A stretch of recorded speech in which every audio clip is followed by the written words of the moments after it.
আরাফার দিনে গুরুত্বপূর্ণ 4টে আমল রয়েছে। বিশেষ করে আমরা অনেকেই আমল করি, কিন্তু আরাফার দিন হচ্ছে দিন যত আছে সকল দিনের ভিতরে সর্বশ্রেষ্ঠ দিন। লাইলাতুল কদর রাতের ভিতরে সর্বশ্রেষ্ঠ রাত হচ্ছে লাইলাতুল কদর, আর দিনের ভিতরে সর্বশ্রেষ্ঠ দিন হচ্ছে এই আরাফার দিন। এই আরাফার দিনে আল্লাহ তাআলার কাছে দোয়া করলে আল্লাহ তাআলা দোয়াটা কবুল করে নেন। আরাফার দিনে বিশেষ করে এই জিলহজ মাসের আল্লাহ পাক রব্বুল আলামিন 9 তারিখে আরাফার দিন, বিশেষ করে হাজী সাহেবরা সবাই আরাফার ময়দানে চলে যাবে এবং সেই দিন আল্লাহ তাআলার কাছে দোয়া করলে আল্লাহ পাক রব্বুল আলামিন তাদের দোয়াগুলো কবুল করে নেবেন। এজন্য আরাফার দিনে আমরা 4টে আমল করব। নাম্বার 1, 1 নাম্বার হচ্ছে রোজা রাখবো। বিশেষ করে আমরা রোজা রাখার চেষ্টা করব।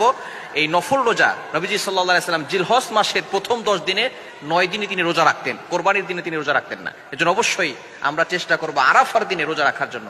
এখন আমাদের বাংলাদেশের ভিতরে একটা মতামত সৃষ্টি হয়েছে, সেটা হচ্ছে 8 তারিখে রোজা রাখবো, আরাফার দিনে রোজা রাখবো, নাকি জিলহজ মাসের 9 তারিখে রোজা রাখবো। বিশেষ করে আরাফার দিন একদিন, যেহেতু সৌদি আরবে একদিন আগে আরাফার দিন অবস্থিত হয়ে যায়, এজন্য এখন অনেকের ভিতরে একটা সমস্যা হয়ে দাঁড়িয়েছে যে আমরা কোন দিন রোজা রাখবো।